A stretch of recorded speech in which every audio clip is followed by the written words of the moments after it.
I've never been happier.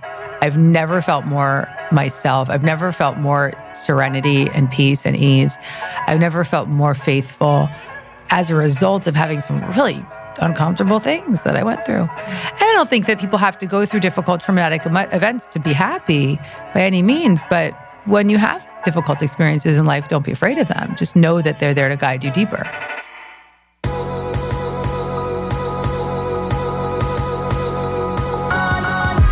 You're listening to the Almost 30 podcast, hosted by Krista Williams and Lindsay Simsick. Almost 30 started as a conversation about the transition from our 20s to our 30s. But then we realized life is full of transitions. So we expanded our mission. We are an intuition-led, wellness-focused lifestyle podcast that promises to deliver authentic conversations, diverse points of view, and insights rooted in optimism, growth, and intention. The Almost 30 Nation community is a group of purposeful dreamers who are smart, passionate, and always seeking the full potential in every aspect of their lives. At Almost 30, we're making magic together. We dream it, and then we do it. Thanks so much for tuning into the Almost 30 podcast. Here we go.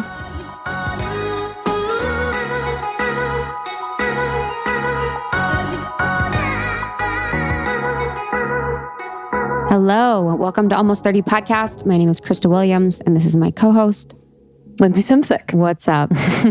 How are you? Never know if you're going to say my name or if I should say my name. I know, actually, it's like I wait on bated breath. I'm like, should I be ready? How do we do it? Should I be ready to say my own name?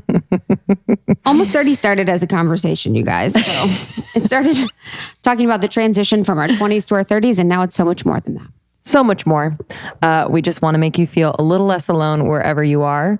And so you don't have to be almost 30 to listen. We get that a lot. Mm-hmm. People can't and we'd wait. like to debunk it. People can't wait. What are you going to do when you turn 30? Now my thing is I say, we're going to end it. That's it. We're done. Little do they know. Little do they know. I think I freaked the guy at the cryo studio. I think I freaked him out when I told him I was 30. We're like friends. We've hung out. And what did he think? You were younger or older? He was like younger. He thought I was 26. He's like, oh, I thought we were the same age. I was like, oh, no. I gave myself away. He's like, must be all the cryo.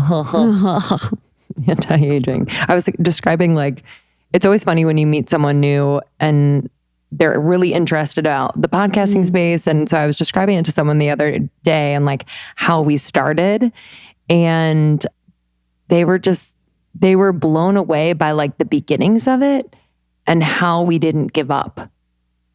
Which is a good reminder. Hilarious. Which is a good reminder. Mm-hmm. You know, because I don't know, we're just I think it's amazing. This is our story. Yeah. And they're like, how did you... they're like, I don't know. I wouldn't go to my closet every week and just do that, not knowing what's going to happen. But anyway. Maybe that's your problem, man. He was also living on the street. You're like, hey, I know you don't know much, but I'm going to tell you about your life based on your response. Just kidding. But it is true, and that's the thing, is doing something with joy because you're doing it, not because of the outcome. Yeah. Which is rare. It's very rare. It's so much easier to hop on a track. And be like, oh, after 2 years, I'm going to be promoted to this, and this is going to be my life. And then I'm going to make this amount of money when I'm 35. And then I can buy a house and then propose. And then, that's literally how people think. I was just thinking about that with the younger generation of millennials. I think their track is expedited with the growth of the entrepreneur totally wave. And how the democratization of information, so that everyone now has access to a lot of information as much as people did previously. So I wonder how that changes their perspective with that. Okay. I'm laughing because I want to say stuff, but I need to. Oh, my brain was just I need to be nice. Ow, hold on, what? No. Millennials are still not at work. But aren't we a millennial? No. Yeah. What are we? Okay. You're talking about Gen X? Yeah, I guess. Gen Z? What they do. What are they? I love them. Oh, I know what you mean. But we were talking about this the other day. I was talking about this again today with someone else. Yeah. I think it's like how, and we can complain about it for a second, but it's also like, how do we then encourage and help them to level up? And I mean, in a sense where they understand that there is work and kind of time spent that is necessary to invest into something that you want to pursue for the rest of your life. Like they're so impatient. And I've been impatient in my life, but more and more as we do this work, I just realize how this is like the rushing of it. You skip over so many really good things, good steps that really teach you a lot. So I feel like too, with your first couple jobs, I'm not saying that you should accept people that are rude or people that are negative or people that are speaking ill to you, but you kind of eat shit.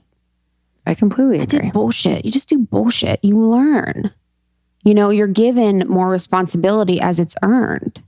And it's just so challenging at times to see this inability to operate in this space in a way that is just like, I don't know. Well, I think, the self-development world has a negative effect sometimes on this like new, younger generations. Cause it's like, but I deserve the respect and I deserve to take care of myself and I deserve to have 2 hours for a matcha latte in the morning. That's the deal. And you're asking me to come to work? Like I can't do it. My mental, you know what I mean? Like I think there's a lot of truth to taking care of yourself, but I do think it gets a little bit muddy when it's taken so to the extreme. I agree with you.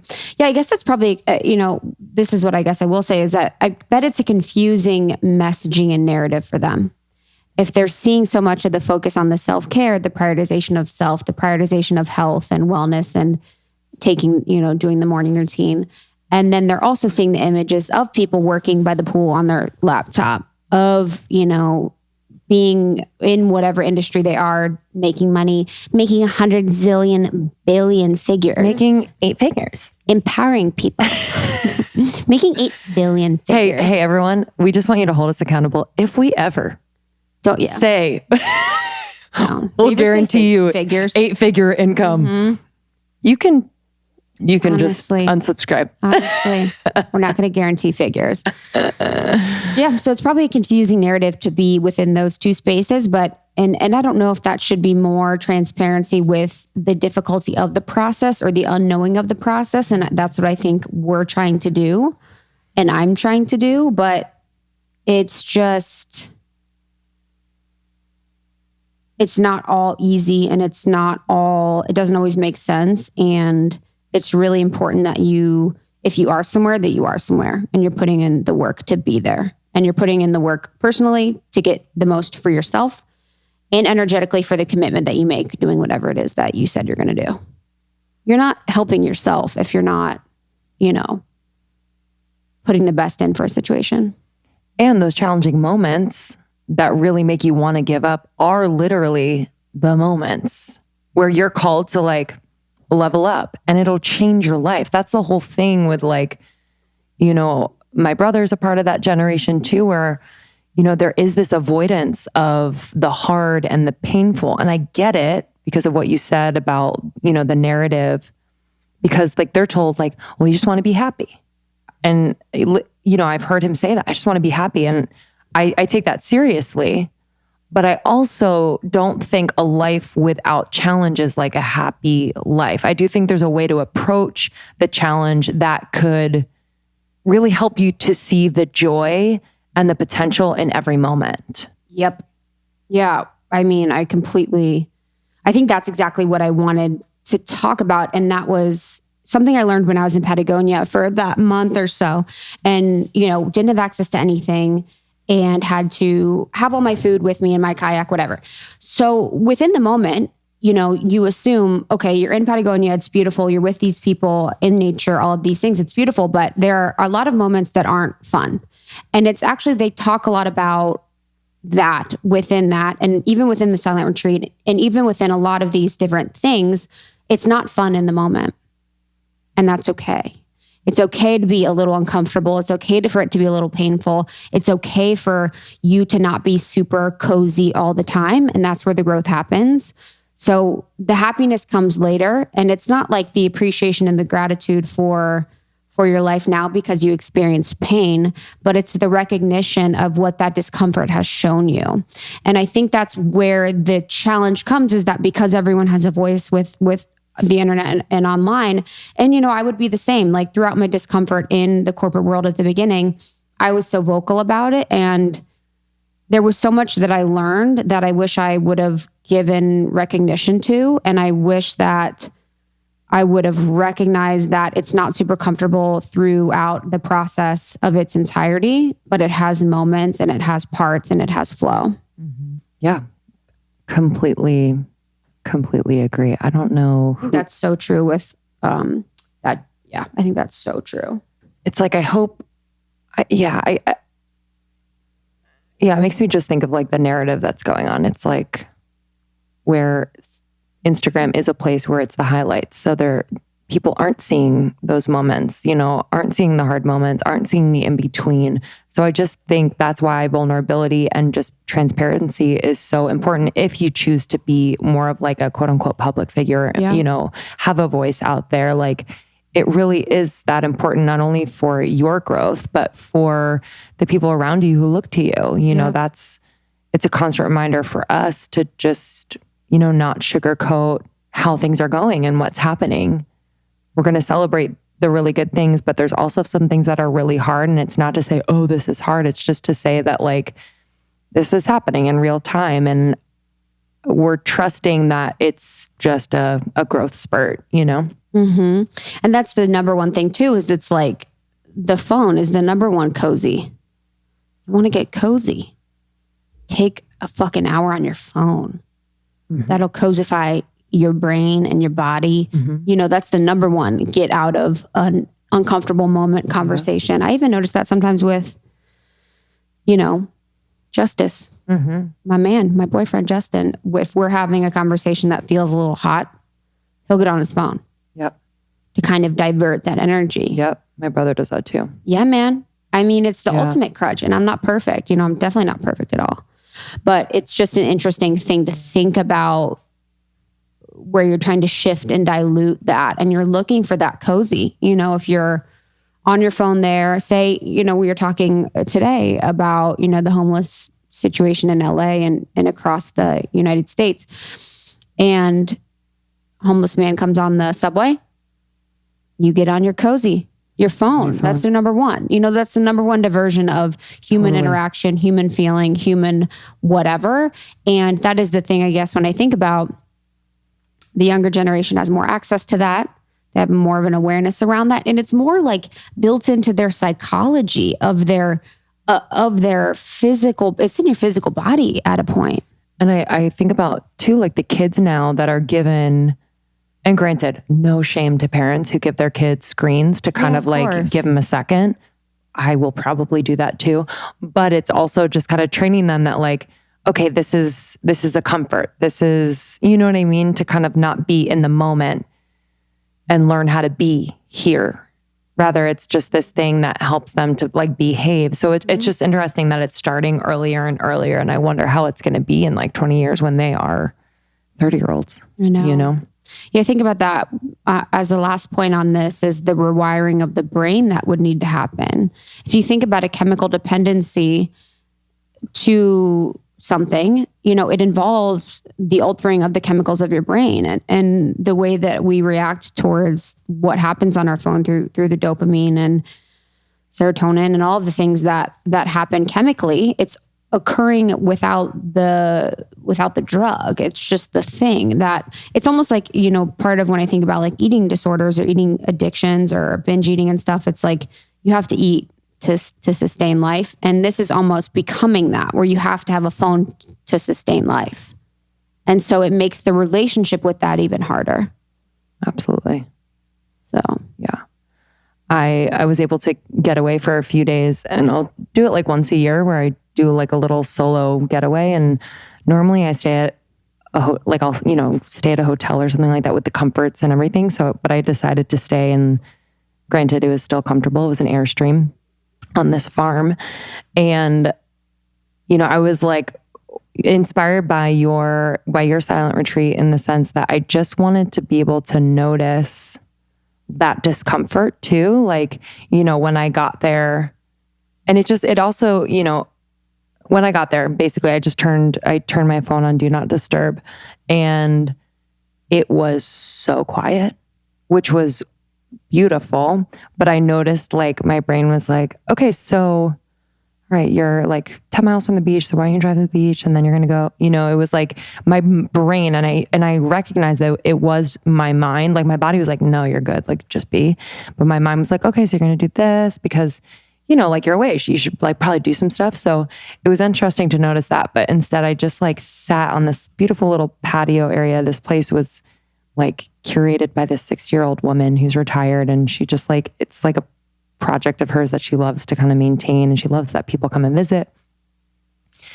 And it was so quiet. And I'm sure you experienced this in North Carolina, literally hearing birds' wings flap. It was so wild.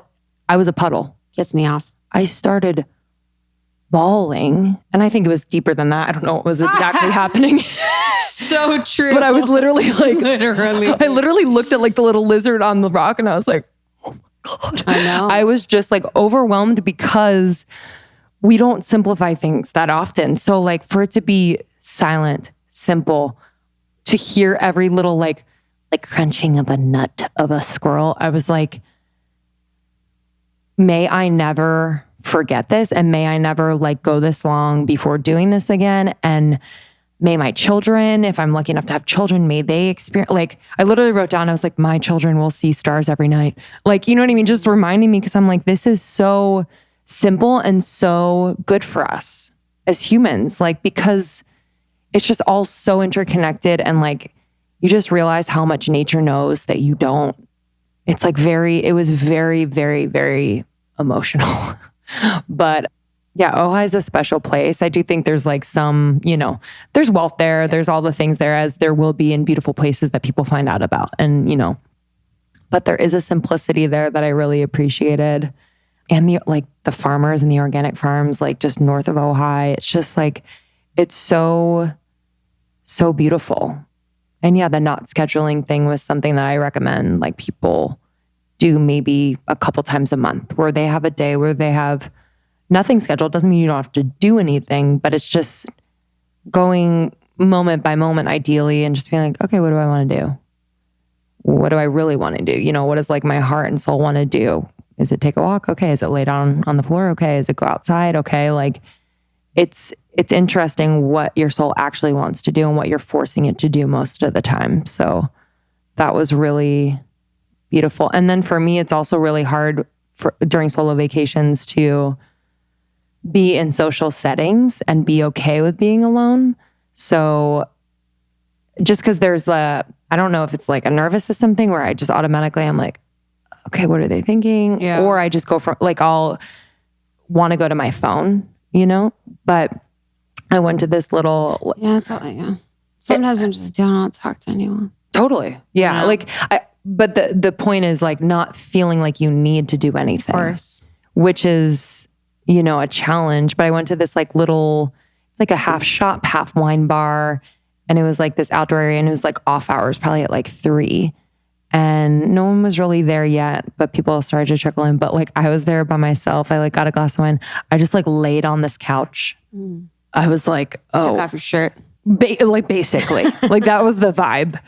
But I was just, and I started smoking a cigarette. I know. You're like, wow, this cigar. is the real me. But it was that moment of just like being very comfortable. And I mean more than just like being comfortable on a couch and being comfortable with myself. It was just like being really comfortable and confident in the moment that like normally maybe a year or two ago would have made me feel really insecure. So I'm like, I'm by myself. Like, what do they think? Am I trying to pick? Like, honestly, if a girl is out and she has like a lick of makeup on and she has a glass of wine in her hand, like sometimes people think she's like trying to like pick up, especially at a bar, right? So it's just all those things go through your head, but it was really nice. And then like a group of people came in, some like couples with kids and then this other couple. And I was like, hey, you guys can like sit down. Like I don't own this area. Because I was literally. They like take their kids. They're like, yeah, sure. Literally, I was like belly out. I was literally just like, whatever.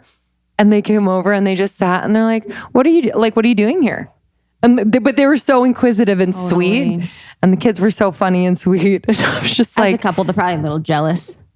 Yes. They're like, are you alone? But that was the interesting thing that I noticed. Like the one wife was like kind of on one. Wow. Like really like just. She's like, take me with you. Like, yeah, like really high strung in a way that I felt compassion for, you know what I mean? I felt bad. She wasn't annoying. Yeah. I was just like, I feel bad, you know, like there was like some imbalance. So it was like being alone like that, you really pick up on people's energies. Cause I don't know. It was just really an interesting thing. I felt like more sensitive than normal in a good way. Yeah. Cause more intuitive. You don't think about it. But when you're in a group, someone walks up, you're picking up on a lot of what the group is thinking. And unfortunately, there could be times where you're reacting based on what the group is thinking. Someone walks up. Are we scared? Are we welcoming? Are we excited? You know what I mean? Yeah. And so when you're alone, you're kind of like, what's up? You know, from me. And yeah, the thing about not talking to people too, and like trying to be more like an active participant in my life and your life. Like, so what if someone talks to me? That's, you know, I think that there is an air of that. And I've been trying to step into like my 75-year-old self, which means like walking with my hands behind my back, looking at plants, taking pictures of flowers and saving them on my camera roll and like actually actively participating and saying hello and saying hi to people that I see and that I pass by. Yes. You know, because it's just so important and it seems exhausting, but I think that that's a more of a telling of what is going on with me and my boundaries than like the world. And it's just, I think, magnetic. Like if you're able to allow people in that way, like it's just, yeah, there's something there. And lastly, I'll say she had animals on her farm and just like being around animals was so nice. 100%. They had a new mule named Jethro, and he was like literally like a dog. He would just follow her around, like just be on her shoulder. It's a huge mule, but it was just so sweet. And she's like, yeah, he's like a dog. He's like a little boy. He just follows me. It was just so sweet. Like I was thinking about her life every day and how like sweet it is. But yeah, it was good. It was really, really Bless. good. Yeah. Peace and blessings. Okay.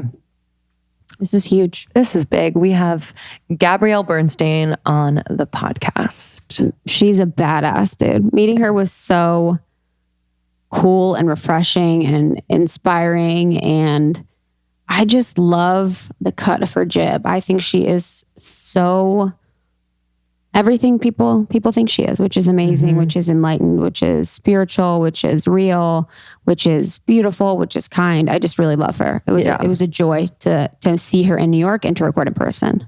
And she's like just she's super in her power, which is like a duh, but it's actually, you can feel it in the room, which I appreciated.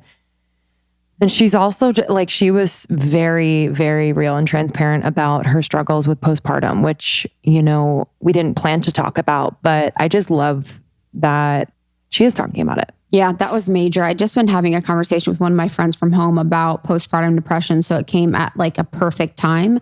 And I didn't necessarily know the scope or the extent to which women experience postpartum and how little it's discussed and made to feel okay around mothers. You know, there's so much happening with having a baby, with your body, with your relationship, with your baby, and just your whole life is completely turned upside down. And I have such compassion for that. And I think it was so powerful when she opened up talking about that. Completely. She has a new book out now. It's called Super Attractor, Methods for Manifesting a Life Beyond Your Wildest Dreams. So this is basically essential methods for manifesting a life that you love and that you're really proud of and that you enjoy. So I read it. It was so good. It's so good. Yeah, it was so good. Her books are just so like conversational and easy to read and apply. So I really love her writing style. I've read almost all of her books and I really love this one. And I know you guys will too.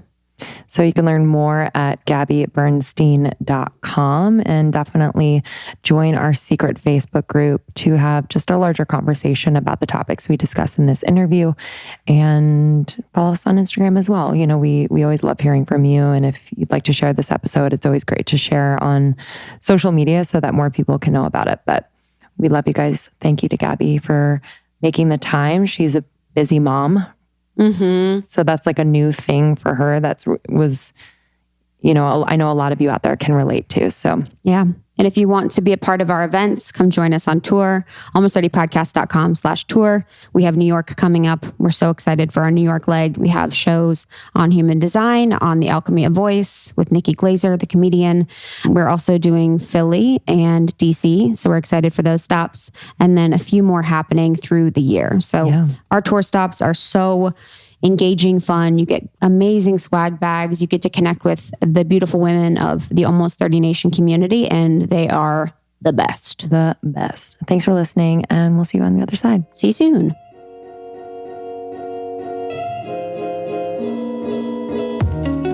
At this point in my life, like now more than ever, I've really realized the importance of taking care of my mental health if I want to be as successful as possible in every other area of my life. And we're on the go. And I know you out there are also on the go and so busy. So we found a resource, BetterHelp, and you're able to match with a licensed professional therapist, and you can start communicating in under 24 hours, and they'll assess your needs and match you with someone appropriate. And this is really on your time, and it's super convenient. It's not a crisis line, it's not self-help, but this is professional counseling, and it's done securely online. And I just really love this idea. It makes it much more accessible. Yeah, I love it because you take a quiz, so you find out the best counselor for you. So that's the one thing that I've found hard with traditional therapy is finding the right person. You can, it's like dating, you know, you go to a few different people, but I like that this allows you to do questions first to find the right counselor for you.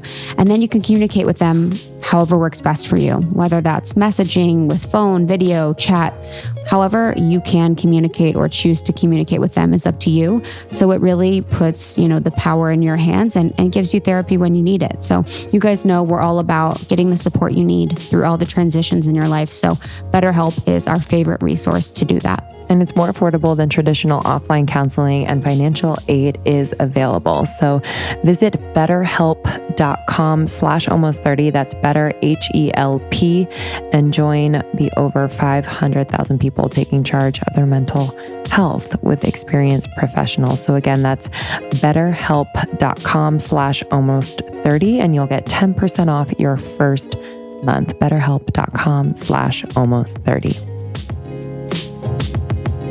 Convenience and quality when it comes to putting things in and around our female parts during that time of the month. I am a stickler. And I don't know if you knew this, but the FDA doesn't require brands to disclose a comprehensive list of ingredients in their feminine care products. So most of them don't. But Lola, Lola, offers complete transparency about the ingredients found in their tampons, pads, liners, and wipes. Major brands use a mix of synthetic ingredients. It's really disturbing. They have like rayon, polyester, they bleach, fragrances, dyes. It's crazy. And this is going around your vagina and inside of your vagina. Come on. I love Lola because they care about what's in their products. It is 100% organic cotton, and they have a subscription service. So this is fully customizable, which is awesome. And you can choose your mix of products. So mix of absorbency, number of boxes, and frequency of delivery. And it's super flexible. So you can change, skip, or cancel your subscription at any time. I just love it because when I get to that time of the month, I've forgotten to stock up again. And so I'm usually caught in a little pickle.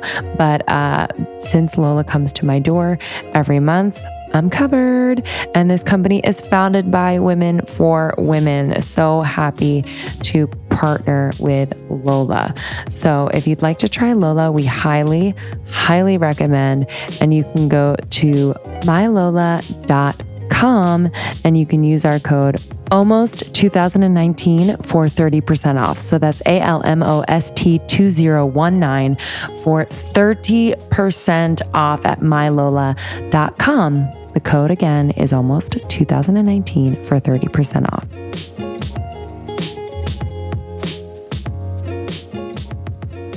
We're just so excited to have you here. Our community are huge fans. When we told them that Gabby was coming on, they've asked for it forever. Yeah, forever. And so, but it always aligns at the right time. You know, I think with your book coming out and just like things that have been going on in your life, I'm grateful that we're talking to you now. And one of the biggest changes recently is you're a mom. So I would love to start there. I'm not a mom, so I don't know, but I can imagine that it's just one of those beautiful but intense transitions that come with a lot of feelings and situations that, you know, are real. Yeah. It's real. Being a mom is real. It's probably the greatest spiritual assignment of your life. The day that I came home with my baby, I texted Dr. Shefali. She wrote The Conscious Parent. I love her. And I was like, I came home with the baby. And she's a friend of mine. She said, meet your new guru. Damn. He is your new guru. And I said, oh my God. And she's so right. Having a child has been the deepest transformational work I've ever done in my entire life. And, you know, I thought that you can't know what's going to happen. And you can't anticipate any of it. But if you show up with it with the intention to grow, then you'll be okay. But I do really want to mention this to your crowd because you have future moms, ladies that might be new moms. And I'm going to speak openly wherever I go about some of the things I went through. And I was diagnosed at 4.5 months postpartum with postpartum anxiety, and which really is a version of postpartum depression. And so I want to speak about it. I'm still in my beginning stages of recovery, so it's very, very sensitive for me to talk about it. So I don't want to, from a law of attraction standpoint, I don't want to bring a lot of energy to it, but I want to call it out right now for anyone listening, which is there's a difference between being a new mom who's worried and having postpartum anxiety and depression. So really just be very, very real with yourself about what your symptoms are. And if you are overly obsessing, or if you're suffering from insomnia or panic attacks, contact a psychiatrist, contact Postpartum International. Just get on a hotline, get help immediately, because it's a biochemical issue that many women suffer from, and some women don't survive. So sorry to begin the podcast with that, but I got to be a little PSA for this for the rest of my life, and I will write about it. And I just want all the mamas out there to take care of themselves and not be afraid to talk about it, because there's so much shame and stigma around mental health. And so literally like the week that I was diagnosed was maternity mental health awareness. Hello, universe. Wow. So I just got on my Instagram and started talking about it because I felt so ashamed of it. So I knew I had to talk about it. I was actually just texting with one of my best friends. She just had a baby and she's really going through it. Really, really bad. She's probably slept 2 hours in the past couple weeks and she's seeing a psychiatrist now and she's just really going through it. And it's just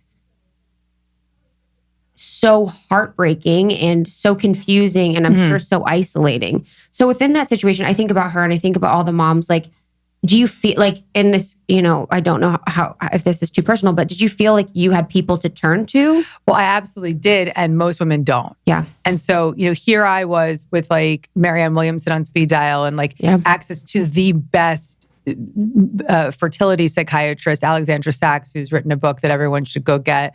It's called What They Don't Tell You, I believe is the title. And it's all about, what they don't tell you when you're going to be a mom. And so, I had literally the A team, right? And I suffered. even with the highest resources on the planet and every single spiritual teacher ready to help me and mediums doing readings and the best psychiatrists. And so all I think about is all the moms out there that are single moms, they don't have insurance, they can't get help. And so a new mission that God has put me on this planet for is to support these mothers because, and I'm only at the beginning stages of how I can help. And my publicist is sitting next to me. So I'm looking at you saying, we got to do something about this and get this out there because I have a new mission, which is to be of service to these women that don't have anything and don't have the resources. And if that means, giving my money, but most importantly, giving my voice. And so ladies, don't hesitate to email support@gabbybernstein.com if you're having help. And I will personally write back to you. What was your spiritual, how did you navigate your spiritual practice during that time? It was really hard because it's hard to contact your higher power when you're in a crisis, but that's when you need it most. So I felt very out of alignment because I was in such extreme anxiety, but I knew that God was with me the whole time because through my prayer, that's how I was able to become willing to accept that I was having a problem. And through my prayer, I was guided to the psychiatrist that was able to get me on the right path. And through my prayer, I was gifted with the direction and the guidance that I needed. So even though I couldn't hear a direct download at that moment, I was constantly in full guidance and protection. And so I think that that's a huge theme in all of my books. And particularly my newest book is this theme of you're always being guided. And if you don't recognize that guidance, it's because of your own resistance. How did you navigate relationships with the people closest to you during that time?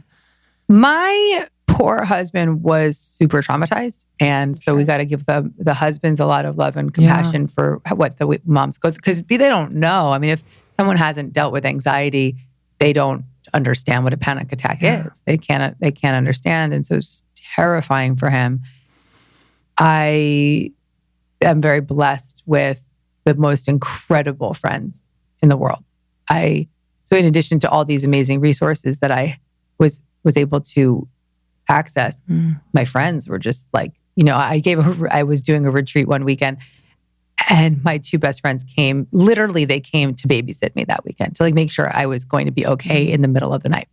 And I was having insomnia and my best friend, Jamie, did Reiki on me and held my feet and put gong music on and sat over me until I fell asleep. And I mean, I could cry just thinking about it. So just the people have a lot of kindness in them. And when we open up to receive that, it's just one of the best feelings in the world. Yeah, I think that's why the community piece is so important as you bring more awareness to this. And the education is also for the mothers, but also the people that love them most and are around them to be able to support them in the best way. And really anyone that's suffering with mental health right now, because I want to just make sure we talk about this because a lot of people might spiritually bypass a chemical condition. So your spiritual practice has to always happen I'll just repeat that. Your spiritual practice always has to happen in tandem with whatever else you're doing, whether it be talk therapy or psychiatric therapy. But you want to make sure that you're not ignoring something that requires some additional guidance. And truly, if you are deeply on a spiritual path and truly listening, then you won't be ignoring what you need. But some people I think in certain arenas can get really hung up on not allowing in additional resources. Yeah. How did you prepare yourself to receive the support from your best friend? When you were there, it's did all the spiritual work that led you up to this place 39 years literally allow you to receive that support? Literally, it was I'm not even kidding. I mean, I think I know, I'm thinking about myself. I'm I don't know. This one psychic gave me a reading around a month ago. When I hit bottom, I was the next day speaking at a Hay House event. And so I was surrounded by all of my contemporaries and friends who are all authors and speakers in the spiritual space. And Sonia Koschet, who is a beautiful medium, she said to me, she looked at me and she goes, "You don't feel safe."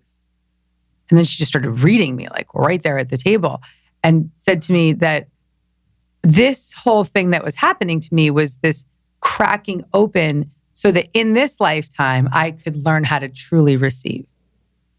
So this message is really a message of, in your darkest moments, you are being guided to an up-leveling of your spiritual faith and condition. So don't be afraid of the aftermath of something, of a crisis, because the aftermath is where the light comes in.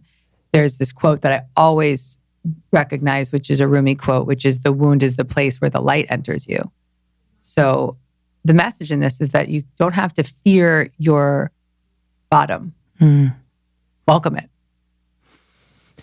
And as you were preparing, just, pre-pregnancy, when you got pregnant, like just kind of coordinating things around your career, because you are just so, at least in what we perceive as go, books, speaking, retreats, like anxiety around that. Because we think about that sometimes just in different stages of our life coming up. How will we navigate that? I had to unwind the go in order to conceive.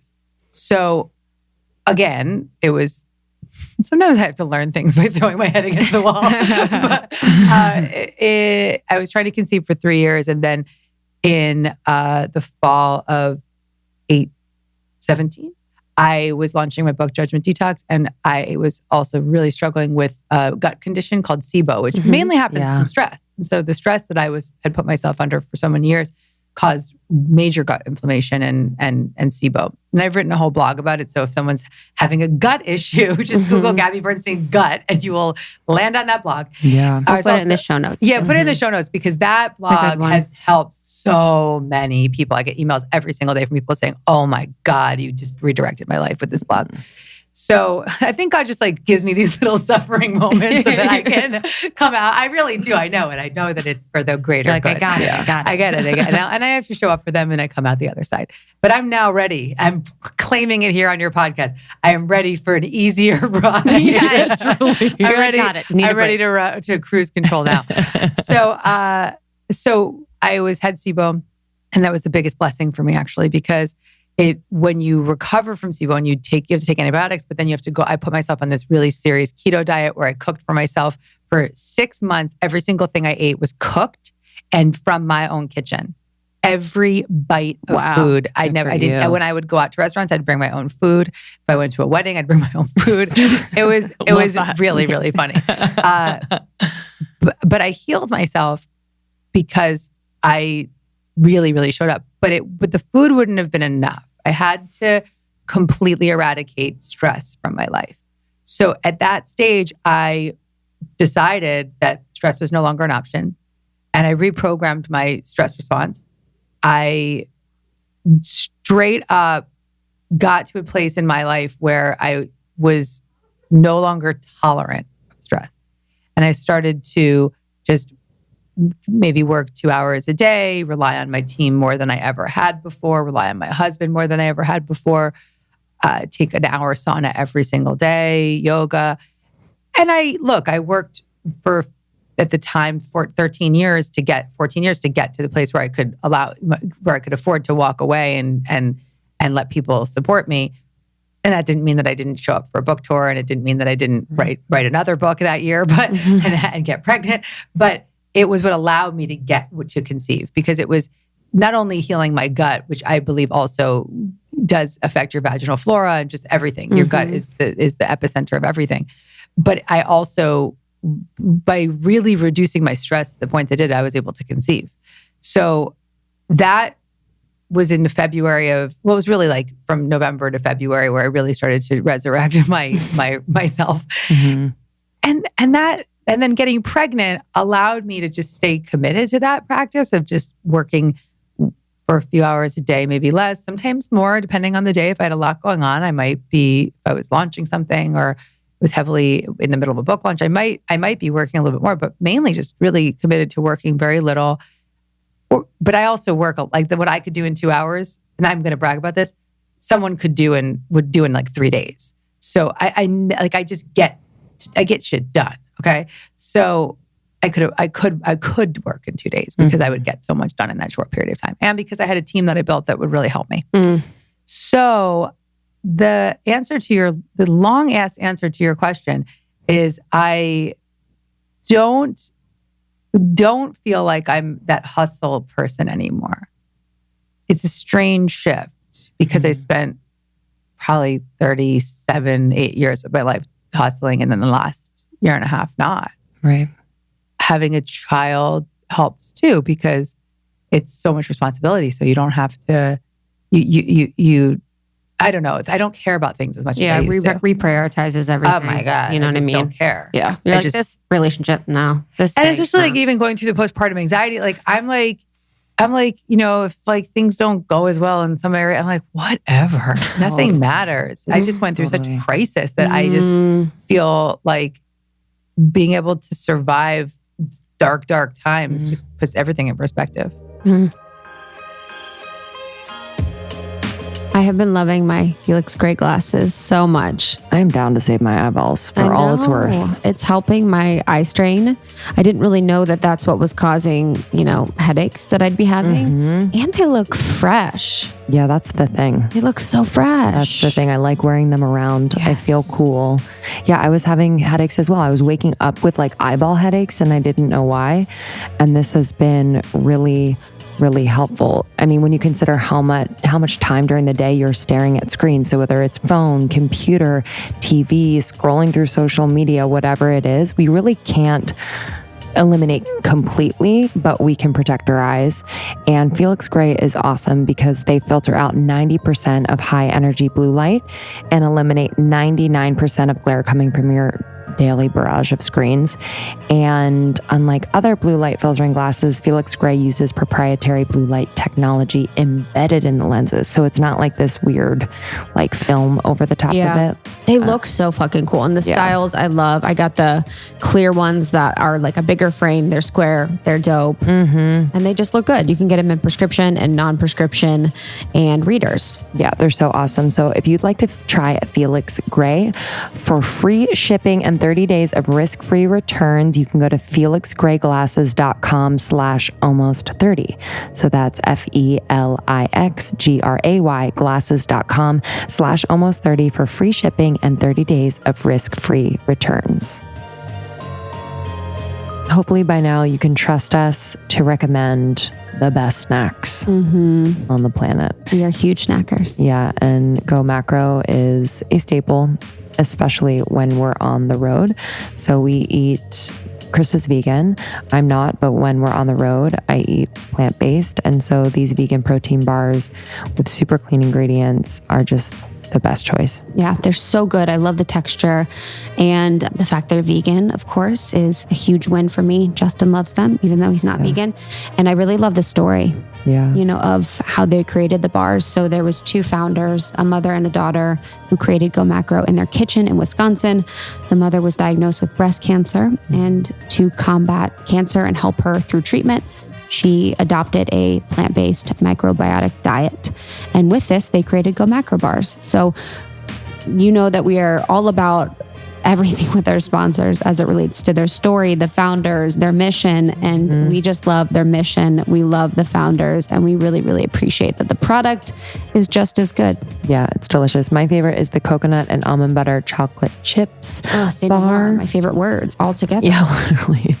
And the banana and almond butter is also a favorite. These are really great before and after workouts, first thing in the morning, whatever Travel. You need it for. Truly. So good. I like the sunflower butter and chocolate, but I actually really love the minis. So I'll do the full bars after a workout or on the go, but the minis are really nice when you just want a little something sweet, between meals or whatever it is. So I'll have the big ones for when we travel, and then the minis just whenever. Yeah, they're great. So if you'd like to try Go Macro, we have a discount for you.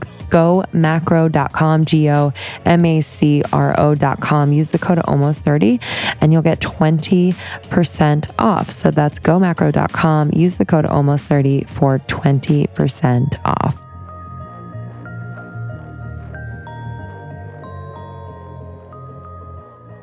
Yeah, and I think, in Super Attractor, your new book, it feels like that was the common thread for me. That's kind of what I got. The messaging that I got was related to doing less, letting in more joy, letting things really flow, by not forcing or pushing. You are allowing more of the universe to support you. It felt like it felt very feminine. Yeah. It's funny because I actually started writing that book right when I fell pregnant. So I had just been through this other dark night. I had just come out the other side. And in the beginning of the first chapter of the book, I'm literally like, I'm so happy to be writing this book. I know. Because I'm out the other side. I'm so excited to focus on feeling good. Yeah. So, and I really rode that wave. I've been riding that wave all the way up until the things that happen. And then, I practiced the super attractor principles all throughout the period of postpartum because I had them ingrained in me. So even in the midst of crisis, I could return to my faith. So I wrote that book at the healthiest, happiest, most joyful, easygoing time of my life. And that's what came through. When did, I guess, a moment or the first moment you really felt like, wow, like I can attract anything I want? So I think I began to know I was a super attractor early in my career when it was almost like I'd think it and it would be. Maybe not be at the moment that I wanted it or the year I wanted it, but I had a lot of faith in the mission that I was on and my career path. So I started to see things happen. I write about, I'm not going to give them all away, but I talk a lot about a lot of different synchronicities throughout the book and experiences, particularly earlier on in my career. But the thing is that we can know that we're a super attractor and it can really flow in certain areas of our life. But we can be really resistant in others. So that's why I can speak to this from a lot of authenticity because I resist it often when it comes to physical well-being. And there's other areas where there may be still unresolved trauma or fear that is still present. And I know that I can block that power. So that's why I can write a book like this because I'm not just walking around like perfectly super attracting everything, right? But I know that it's true because there's areas of my life that flow so naturally and effortlessly. And so the thing about this book is that we all have different areas that may flow more than others. But the hope and the intention for this book is to get you into the flow everywhere. Yeah. And when people are disconnected from that super attractor power, what is it that keeps them from being a super attractor in your experience? Control, fear, resistance to feeling good. Because often we choose to feel bad because it's a form of false safety, false protection. Judgment is another one that we really block it. I talk about this in the introduction of the book, but manic manifesting, trying to make something happen, not allow it.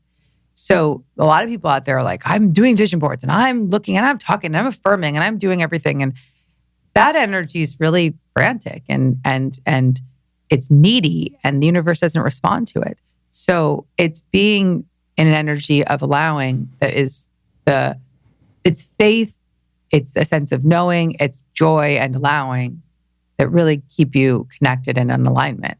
Yeah. And the whole book is just practices of getting back into alignment, get back into alignment. Yeah. In your experience, like the joy thing is so interesting because we could all say like, I want joy. I want to let joy in. I want to be joyful. But like, I think of myself and I'm like, there are situations where I choose the opposite, even though I want the joy. So I know that's a block, but in your experience, like, what is that energetically? Well, we choose the opposite because our belief hasn't caught up with our desire.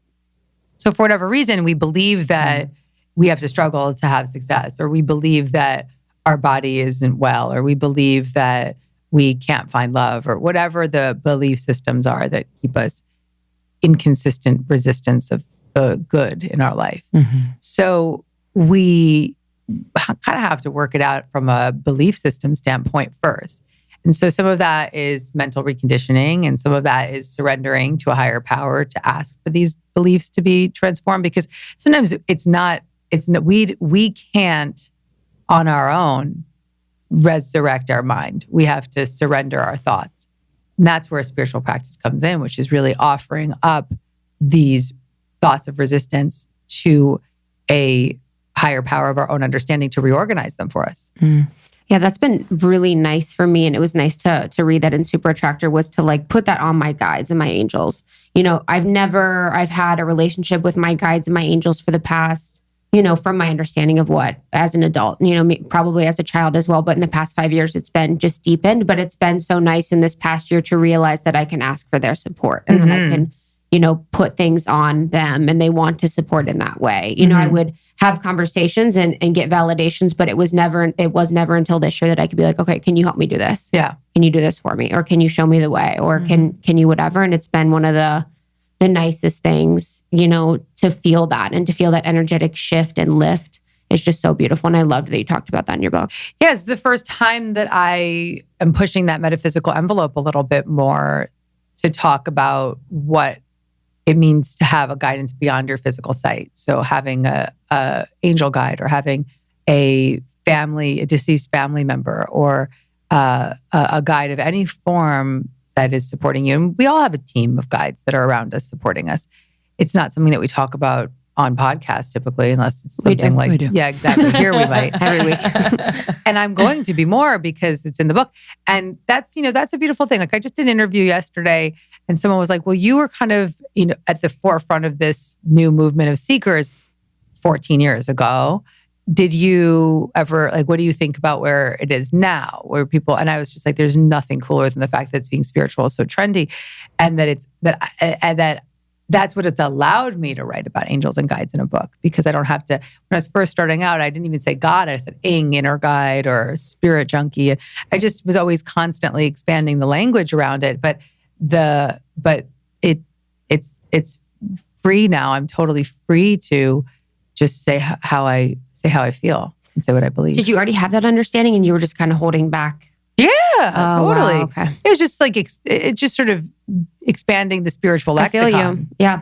I feel that a lot, you know, with us and what we do. It's like, not like we're here and our audience is here, but it's, you know, there are things that I understand or that I've learned or that I try to learn in the metaphysical realm, that it's like, you have to do like crumbs, you know, and kind of like expanding people until they're ready for like the full blown, like really wild and wacky. Yeah, we'll wait on the aliens. Yeah. Okay. We've already gone there. Yeah, I think when it comes to spirit guides too, like for me to think about other people's spirit guides helping them also like chills me out in the sense, in like the comparison game.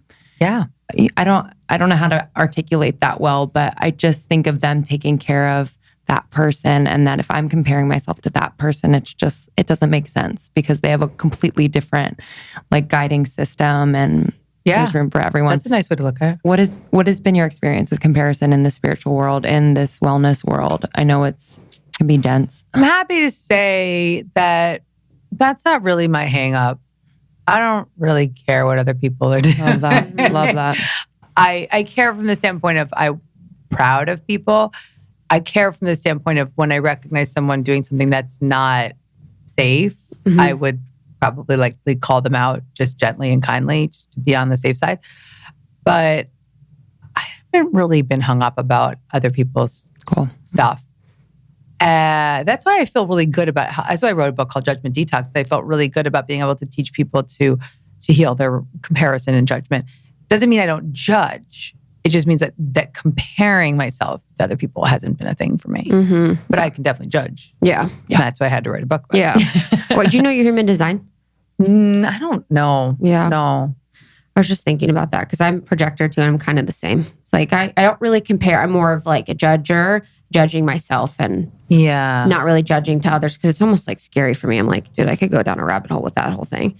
In the book too, and this is something that I'm really working on. So it's really beautiful to read in your book about, you know, the importance of joy and the importance of leaning into that and leaning into the allowing. In your experience and in your life, like what have there been times where you've really resisted that, where you've really resisted any sort of joy or play or slowing down in your life? Probably for the first 10 years of my career. Was it a fear that, you know, what was it? Okay. So in 2016, I sound like such a head case. I've had a lot of big moments over the last 5 years, but I do see all of them as major guidance. So for the first 10 years of my career, 11 years-ish, I was in that hustle mode. I thought if I didn't do it, no one else would. I write about this in the book. I thought that I trusted in my abundance. I trusted in the universe. I knew the doors were opening for me. But when it came to getting things done, I didn't believe anybody was going to help me. In 2016, in a therapy session, I remembered a dissociated traumatic event from my childhood. That was a major aha moment for me because it explained why I was so afraid of allowing people to support me, because the belief system was no one's there to help me. I have to save myself. Everything made sense after that. I was like, oh, okay. That's why you've been so controlling. That's why you were a drug addict. That's why why you've been running. And that's why you wound up on such a steep spiritual path, because you were looking for guidance that you couldn't find in the human form. So that changed me on a deep, deep level. It also really gave me my life back, because once I started to do that healing work and deep spiritual work, EMDR, emotional freedom technique, just went big for the last, what has it been now? What year is it? Yeah, it's 2019. So for several years I've been deeply, deeply healing. I think it also was another underlying trigger behind the postpartum anxiety. It's just sort of recognizing, I had an anxiety disorder that I was unaware of. I had, even though I was in sober recovery for so many years, I still had the underlying roots of addiction and addiction to control or work addiction. And so, there's a lot of ways that I was out of alignment. But the thing is, it's powerful is that when you have those moments of hitting that bottom, that you become new. So there's so much grace in coming out. And I've never been happier. I've never felt more myself. I've never felt more serenity and peace and ease. I've never felt more faithful as a result of having some really uncomfortable things that I went through. And I don't think that people have to go through difficult traumatic events to be happy by any means. But when you have difficult experiences in life, don't be afraid of them. Just know that they're there to guide you deeper. Yeah. You mentioned alignment, and we talk about it a lot, but I think sometimes people can lose sight of actually what that feels like.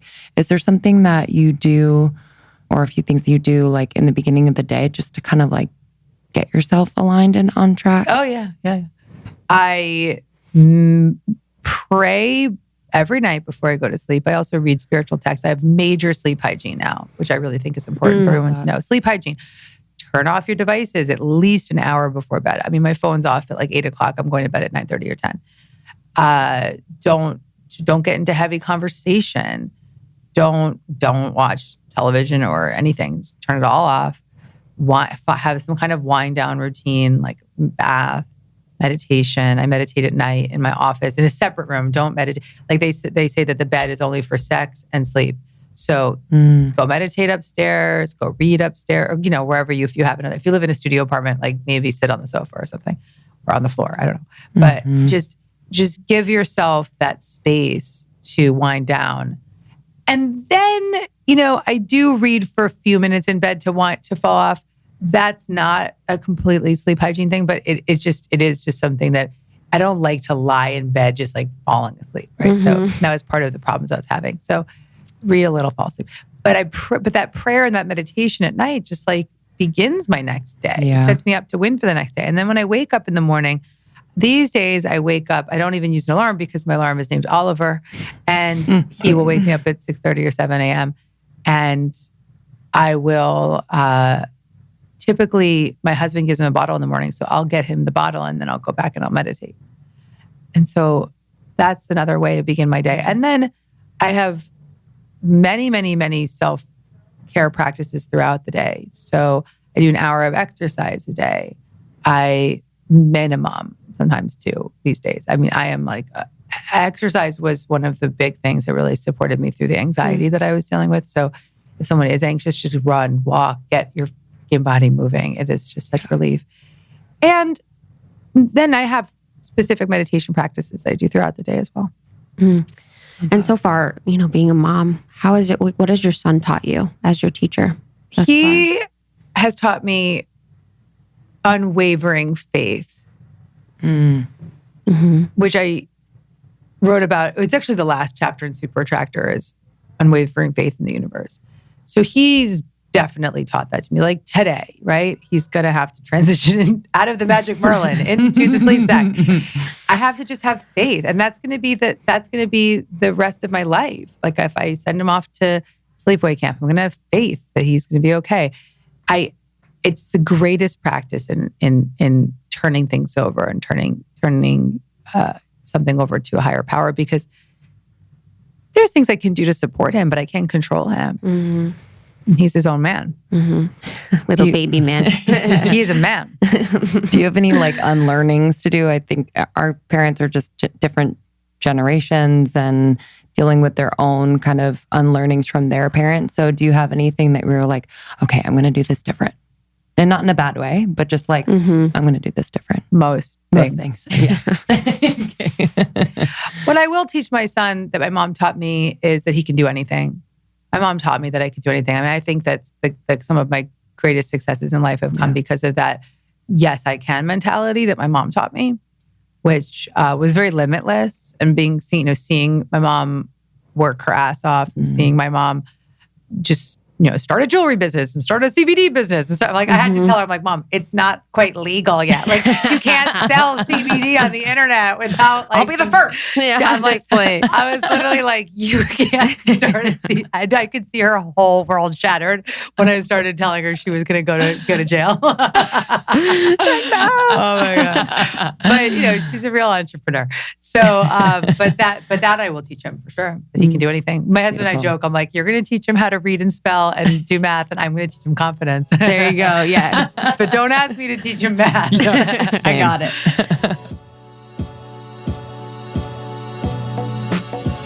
Oh, your girl is on her supplement game. I just packed my little pill pack for the road, and damn, I'm ready. Ancient Nutrition has me covered on so many levels. I'm really, really loving their herbs. So a lot of their products are inspired by ancient Chinese methods. So I am loving their turmeric capsules. This is really great for inflammation, to battle inflammation. So if I'm on a plane for a long time, I'll take the turmeric. I also really love their reishi capsules and their oregano capsules. So oregano is really great if I'm wanting to boost my immune system, just make sure I don't get sick in any way. So this is really supporting a healthy microbial balance and all of the things. So you can go to ancientnutrition.com. I mean, their products range from herbals to nutrients to probiotics and digestion across the board. So check it out. And their website is so informative. So you're going to learn a lot too. There's recipes and articles, and you can search for products depending on your health focus or your diet type, whatever it may be. So if you're looking to improve brain function, sleep, immune system support, beauty, gut, joints, fitness, energy, wellness, trust me, ancientnutrition.com. Use the code almost30 for 20% off your first order. That's ancientnutrition.com, founded by Dr. Josh Axe. You know him, you love him. He's been on the pod. Listen to that episode. You can use our code almost30 for 20% off. So that's ALMOST2019 for 30% off at mylola.com. The code again is almost 2019 for 30% off.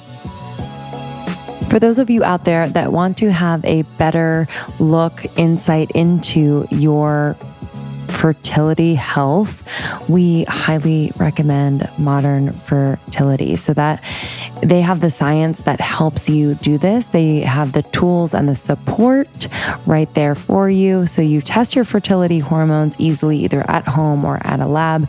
You get customized physician reviewed reports, which is so awesome. And you learn what your hormone levels mean for menopause onset, egg freezing, and IVF, and conditions like POI or PCOS. And they have a community to support you. They also have Agonars, which are, I mean, the name itself is just adorable, but very informative and just creates a vital support system during this time that you might be wanting to get pregnant or just learn more about your fertility. And you can also get a free one-on-one consult with a fertility nurse. So a lot of us are super busy with our careers, building our careers, and might be thinking about having kids if that's what we want to do later on, a little bit later than maybe we had planned. So it's really nice to understand your reproductive career just as much as your professional career. So we highly recommend Modern Fertility to keep track of your hormones over time, which will help you get ahead of discussions with your doctor or partner, financial planning or treatment needs that could otherwise come out of nowhere, to be honest. So modernfertility.com/almost30 will get you $20 off. So that's modernfertility.com/almost30 will get you 20% off. modernfertility.com/almost30.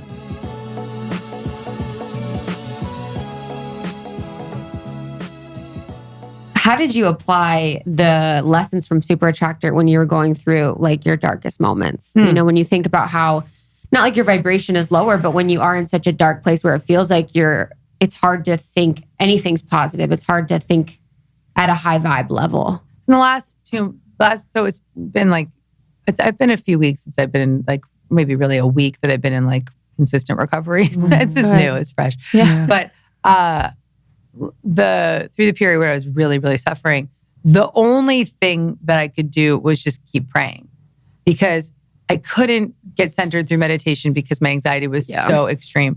I couldn't, and yes, my breath did help me in moments. And yes, there was moments of recognition and healing and hearing God, but not a lot, because I was just so taken out. And I had, a chemical issue happening, a hormonal issue happening, like something that was far beyond my control.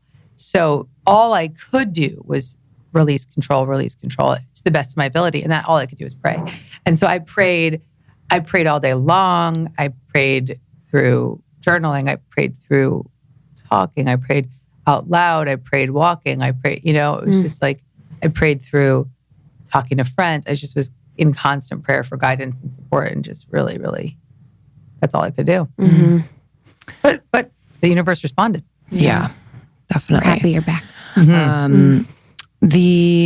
I wanted to shift gears a little bit and talk about the channeling that you mentioned in the book, and channeling Dr. Wayne Dyer and others. And so I'm just like, I'm curious about the first time that you channeled. And also, we're all intuitive, and a lot of girls in our community will reach out to us kind of secretly. They think like, I think I can channel, and I've had these messages, but I'm not sure whether to trust it. So when was the first time that you really felt like, wow, okay, I'm channeling? And then also, how do you trust that? How do you trust that message?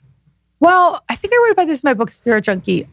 The first time I really felt spirit guiding me was actually when I was 16 years old, and it was the first time I experienced anxiety and depression.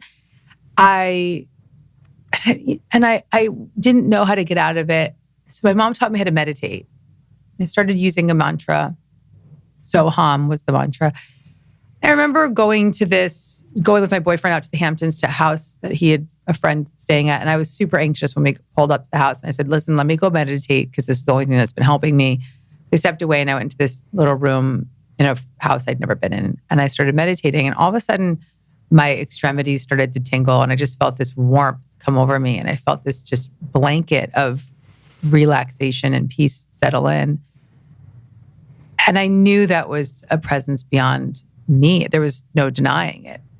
My whole body was just taken over with relaxation and peace. So that was the moment that I learned that I wasn't alone, though I may have turned my back on that for a while, but I knew that was there. Then there have been many other times throughout my life, early on in my young adult life, where I just kept getting hit over the head with spiritual guidance, whether it be hearing voices or being guided to pick something up, and my hand getting hot on the book, right? And, got to read this, right? Or a door opening, or a phone call happening, or something like that. So, and then the ultimate, when you start to accept that you are a super attractor, that guidance is just constantly present for you. You don't have to feel like you need to control everything. But that's something I have to remind myself of every single day. That's why I write these books, so that I can remind myself. Right? And I'm literally, I'm not joking. Yeah. Oh, sure. They're a full on selfish act. Thankfully, they help other people. Literally. Your writing is super. It's so clear. It's crazy. It's so freaking clear. You know, that's the result of having no literary background, having very limited vocabulary. It's not true. And but it is because I didn't have I didn't succeed in high school or even elementary school. Like I was not academic, and I didn't know how to string a sentence together when I wrote my first book. I had to get a writing coach to teach me. And really what she taught me was, she said, you're a speaker, so write as you speak. So that's the best advice I could give anyone if they're wanting to write particularly personal growth books. I think that has been greatly beneficial because I don't speak over the head of the reader. I speak directly to their heart. I write how I speak. Yeah. It's beautiful. I mean, it's just so nice because it's like something that we understand and anyone picking it up can understand. It's like there's no way that they would be misguided or misdirected with the information, like at every level of spirituality. It's really beautiful. Something in there that I really loved, and it gives me pause, was when you talk about the quote by Abraham Hicks, distraction is the quickest way to alignment. Yeah. Can you talk a little bit more about that? Yeah. So being out of alignment means that our thoughts have gained momentum. And this is all Abraham messaging, that we've gotten hooked into a thought that's out of alignment with love and source and God. And the feelings of feeling good. So once you get hooked into that low vibration thought, it creates more momentum, and it just creates more momentum, and it creates more momentum, and that starts to change your energy, and then you start to attract what you don't want. So one of the quickest ways out of the momentum of what you don't want is to think about anything else. So distract yourself. Go for a walk, watch a show, take a nap, call a friend, be of service to somebody else. Do anything else that will not get in the way. Yeah. It's interesting. Will really get you out of the way. Yeah. It's interesting because it's like, when I read that, my initial thought is like, my distraction keeps me from my alignment in ways. Like, for my life, it's like there are chances and opportunities when I could really absorb some sort of learning or information. And sometimes it feels like it's too much. So I'll find a way to distract with like TV or Instagram or whatever. So it's like an interesting thing to see it explained in that way. And you explained it really beautifully, how it kind of, with the emotional scale as well, working your way up the emotional scale, it's more of like an energetic shift to something else. And then once you're able to be in that different energy space, you can look back on the previous energy space with much more clarity because you've been shifted. So I thought that was really beautiful and interesting. And I love when a situation like that arises where you read something and you're like, I don't know how that applies to me. But then when it's explained, it's just really beautiful. Nice. You're welcome. You talk about freedom as being just like the ultimate gift, just to summarize. But I'm just curious, like, when was the last time recently that you just felt like that ultimate freedom? And what does that feel like for our audience to kind of know what it feels like in your body, what it feels like in your heart and in your mind? So yesterday I was sitting on the floor with my son and playing. We like to play him a lot of music. So I was playing Elton John, and Tiny Dancer came on. And I just started singing to him and just lost it. And it was such a moment of freedom, such a moment of recognition of what love really is. Just felt so hit by lightning with love and God, and nothing else mattered. I could just see in his eyes how much he loves me, and I could just feel so deeply that this is what it's all about. It's beautiful.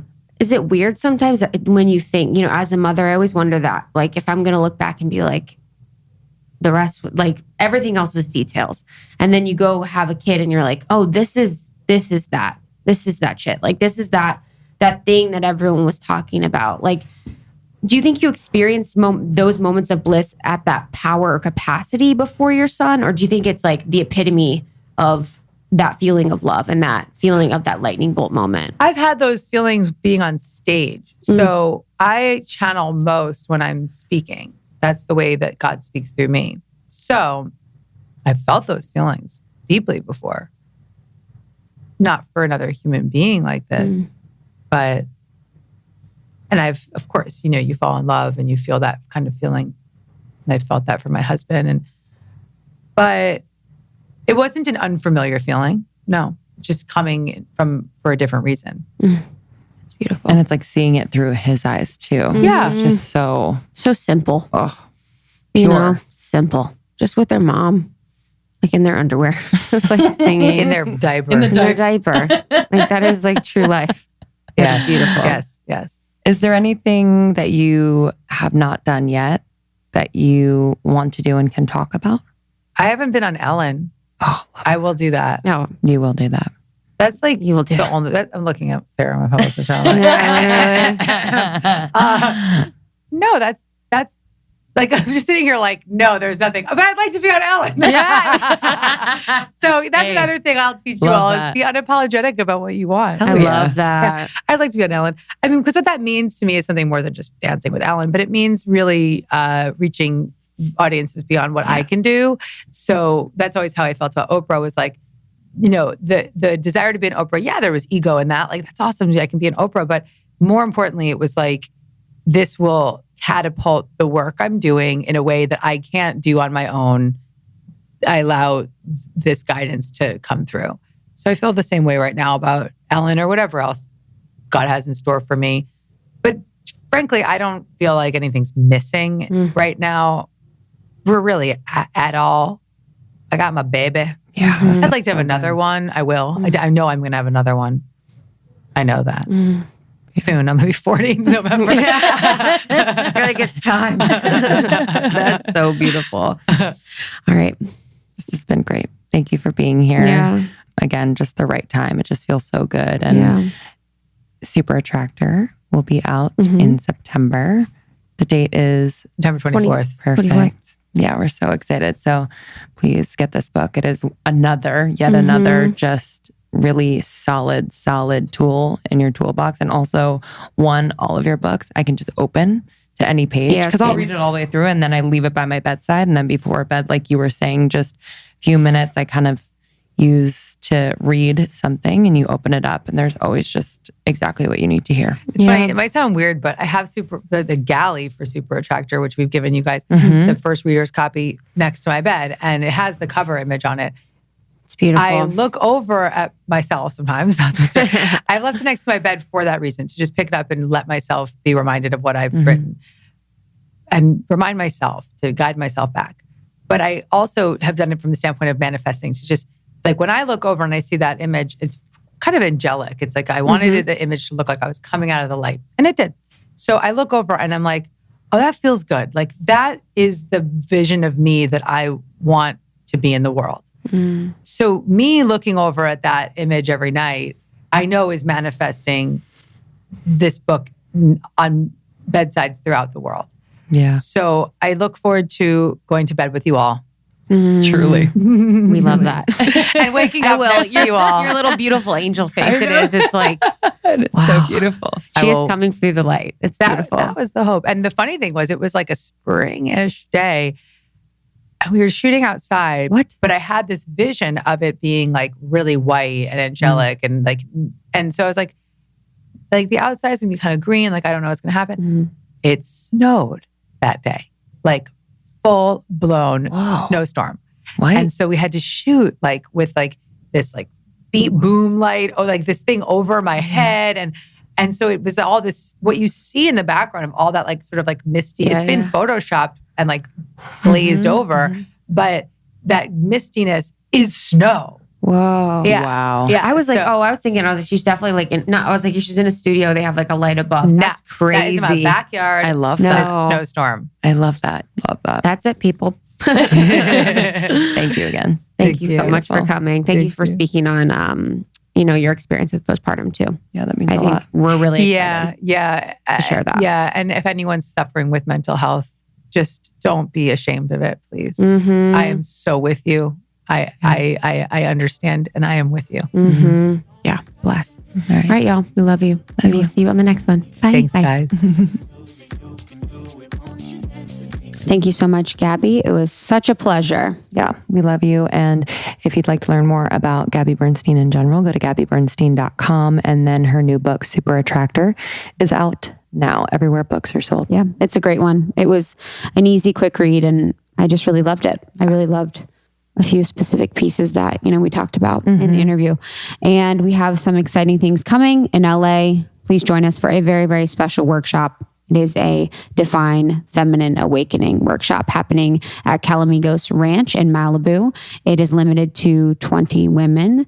And it is led by Josie of 11 Healing. When Lindsay and I were in London, we got connected to Milana Snow's healer, and she did sessions with us and the team, and it was so beautiful and powerful. And so we wanted to bring some of that magic and healing back to LA. So it's a very special workshop that is almost all day, 6 hours, and it's going to be exciting. Yeah. And we also have Your Podcast Pro launch with our evergreen courses. So whether you are thinking that you want to start a podcast and want to take your idea to launch, we have a module for you.